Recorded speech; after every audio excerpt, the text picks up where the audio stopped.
back to your regularly scheduled dosage of guy shit, or whatever.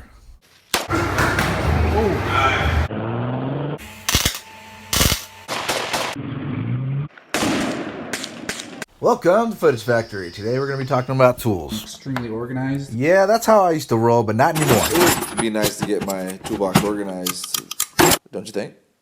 Wish me luck. Because I have started the process of organizing my toolbox. It is a dream of mine to take my Jeep to the King of the Hammers. Howdy, folks. I'll be the king of no hammers with the way my tools used to look. In the past, working on my Jeep was an all-day event. Oh, total nightmare. Even simple jobs would take me all day because I couldn't find the proper tool, socket, attachment, whatever not.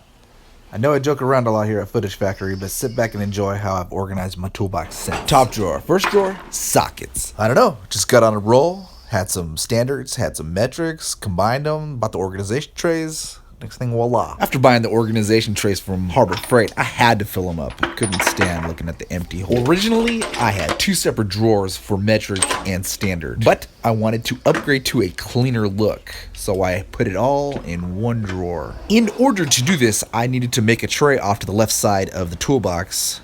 The magnetic one from Harbor Freight just wasn't strong enough, so I did some custom fabrication. Now I have a nice clean look off to the left-hand side of the toolbox. I put my extensions, my ratchets. I have a few extra tools that don't belong to the ratchet drawer, but I'll be removing them, and still have a few socket and ratchet components to add to that tray. This next drawer is still a work in progress. I had a drawer where I had both the screwdrivers and needle nose pliers and pliers combined. Realized I needed two separate drawers for that. This is one of those pivotal moments when I realized I just flat out don't have enough tools, so I went out and bought more screwdrivers. And my plier drawer up above will be upgraded afterwards. And the next drawer to the left is the infamous wrench drawer. I wanted this drawer to encompass everything I did, with standards, metric, and even the crescent wrench. With my master fabrication techniques, I made myself a tray and threw the crescent wrenches on. With the evolution of this drawer, you can see I am just sick of the unorganized system that I had with this drawer. I couldn't find my wrenches. I didn't have the proper wrenches. I lost wrenches. My Jeep ate my wrenches. So I decided to make foam cutouts. So when I was missing a wrench, I knew exactly which one it was. I mean, it looks so good now, I don't even want to take it out just so I have the probability of losing it. The possibility of losing it. So it's kind of a double-edged sword in that regard. Don't you think the metric rainbow wrenches look cute? Now for the reason you came here, the infamous giveaway. Make no mistake, I am bribing you to be a subscriber.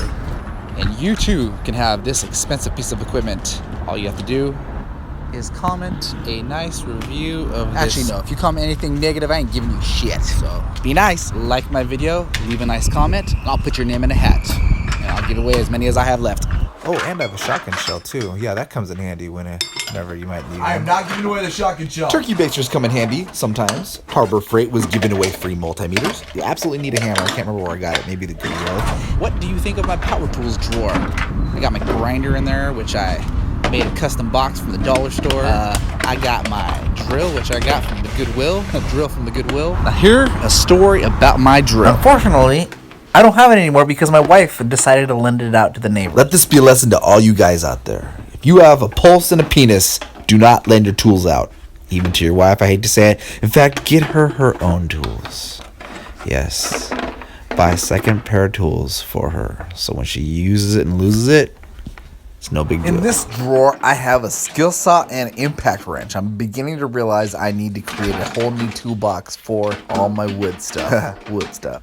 What this toolbox venture taught me is how many tools I'm actually missing. Shit, screwdrivers, how many double tools I have, how many double wrenches I have, impact wrench I didn't have, skill saw, whatnot, how I need to make a whole new wood toolbox set for that. This whole exercise has really been enlightening. You know what they say? One doesn't know himself until he has all of his tools organized. How I made the foam from a tool organization. I used the anti-fatigue Harbor Freight foot foam, the stuff you lay down if you want to stay and stand for long periods of time. They have other stuff, more specific foam cutouts that goes up to $70. The anti-fatigue foot foam is, gosh, $12. It's not perfect, but Sure beats paying $70 for essentially the same thing. For the next evolution of this toolbox, I will be adding a vise and a grinder. I want a complete and clean look on the top surface of that toolbox. I'm glad I got this toolbox organized. Next thing, this Jeep be a rootin' tootin' racing king of the hammering machine.